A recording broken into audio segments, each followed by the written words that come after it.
Taste the Daily.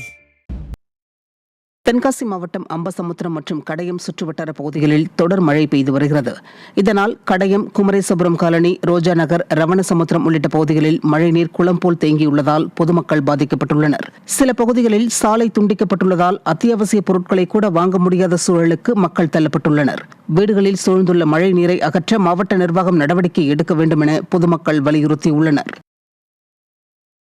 Virudhunagar மாவட்டம் சாத்தூரில் பெய்த மழை காரணமாக குடியிருப்புக்குள் தண்ணீர் புகுந்ததால் பொதுமக்கள் இன்னலுக்கு ஆளாகினர்.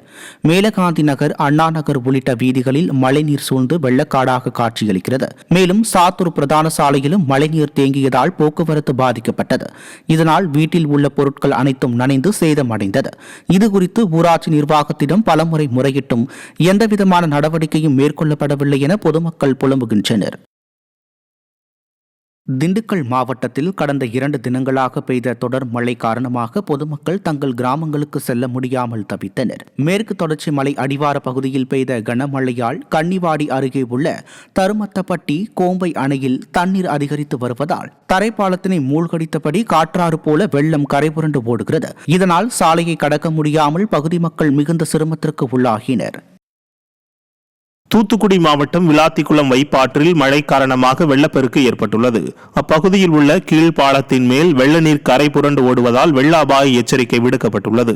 தண்ணீரின் வேகம் அதிகரித்து வரக்கூடிய சூழ்நிலையில் ஆபத்தை உணராமல் சிறுவர்கள் பாலத்தின் மீது தண்ணீரில் நடந்து விளையாடுகின்றனர்.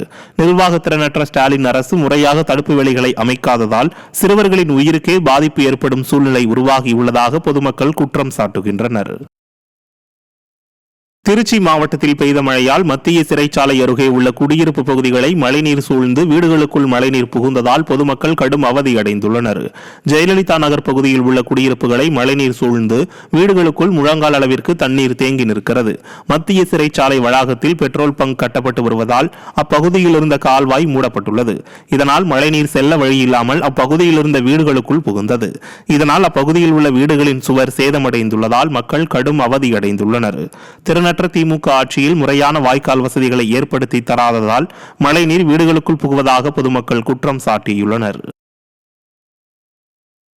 மழை பெய்யுற நேரம்லாம் இந்த மாதிரி தொல்லையா தான் இருக்கு. பின்னாடி பெட்ரோல் பங்க் கட்டுறாங்க. அந்த பெட்ரோல் பங்க் கட்டுறதுனால அந்த வாய்க்கால அடைச்சிட்டாங்க. தண்ணி போக வழி இல்லாம வாய்க்கால அடைச்சிட்டு இந்த பெட்ரோல் பங்க் கட்டுறதுனால அந்த தண்ணி போக வழி இல்லாம இப்ப வீட்டுக்கு வந்துருச்சு. இப்ப முத தடவை வீட்டுக்கு வந்ததுனால சுவரெல்லாம் விழுந்து போயிருச்சு. மறுங்க நாங்கள் இப்போதான் அந்த கஷ்டப்பட்டு ஏற்பாடு பண்ணிக்கிட்டு இருக்க நேரத்தில் அடுத்த மழைக்கும் அதே மாதிரி அந்த வாய்க்காலை திறக்காததுனால தண்ணி உள்ள எங்களுக்கு இப்போ 3 நாளா எந்த எதுவுமே பண்ண முடியல. தண்ணி வசதி தான் நல்லா தான். ரோடு போட்டாங்க காணு போடல. இப்போ அதான் பிரச்சனையே. காணு போட்டதான் தண்ணி நல்லா போச்சு. எல்லாத்தையும் அடைச்சி விட்டு போயிட்டாங்க.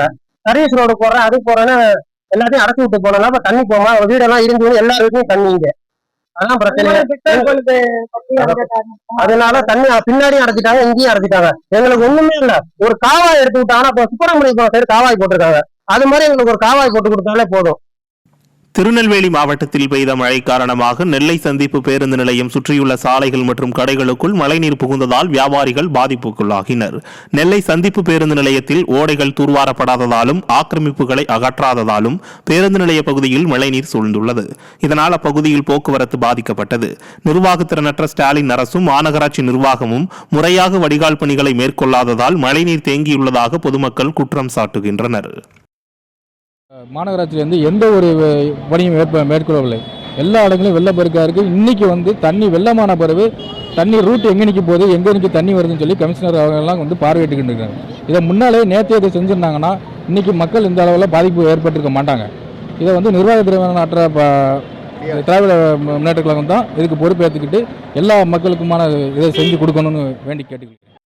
திருநெல்வேலி மொத்தத்துக்கும் பார்த்தீங்கன்னா எந்த ஒரு வாய்க்காலோ எந்த ஒரு குளமோ எதுவுமே தூர்வாரப்படலை.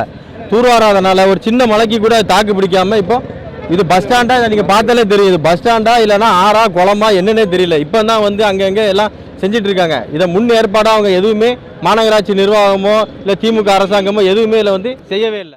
நிறைய இடங்கள்ல இதனுடைய ஆக்கிரமிப்பு அடப்பு தான் இருக்கு.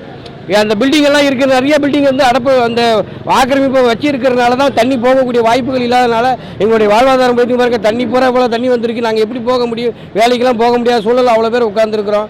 இது பெரிய அளவில் இன்னும் பெய்ய ஆரம்பித்தா எங்களுக்கு இன்னும் பெரிய பாதிப்பு இருக்குது. தண்ணி வேறு இன்றைக்கி திறந்து விட்டுட்டாங்க. தாமிரபரணி தண்ணி இன்னும் வேறு திறந்து விட்டுருக்காங்க. இன்னும் வந்துக்கிட்டு இருக்குது. இன்னும் நாங்கள் என்னென்ன செய்ய போகிறோன்னு எங்களுக்கு தெரியாமல் நாங்கள் சூழலாக உட்காந்துருக்கோம். ஒரு ஆண்டு காலமாக இந்த ஆளக்கூடிய ஆளுங்கட்சியாக இருக்கட்டும், கட்சி சார்ந்தக்கூடிய மாநகர கட்சியாக இருக்கட்டும், இந்த நிர்வாகம் என்ன செய்யணும்னே தெரியல. இந்த ஒரு ஆண்டு ஆளுநர் எந்த பணியுமே நடக்கல மாநகராட்சியில். இப்போ பார்த்தீங்கன்னா இங்கே பார்த்து இருக்கக்கூடிய பண்ணி கண்கூட பார்க்கலாம். இது ஆறா இது குளமா ஏரியாங்கிறதே தெரியல. அந்த அளவுக்கு ஒரு பஸ் ஸ்டாண்ட் இருக்குது.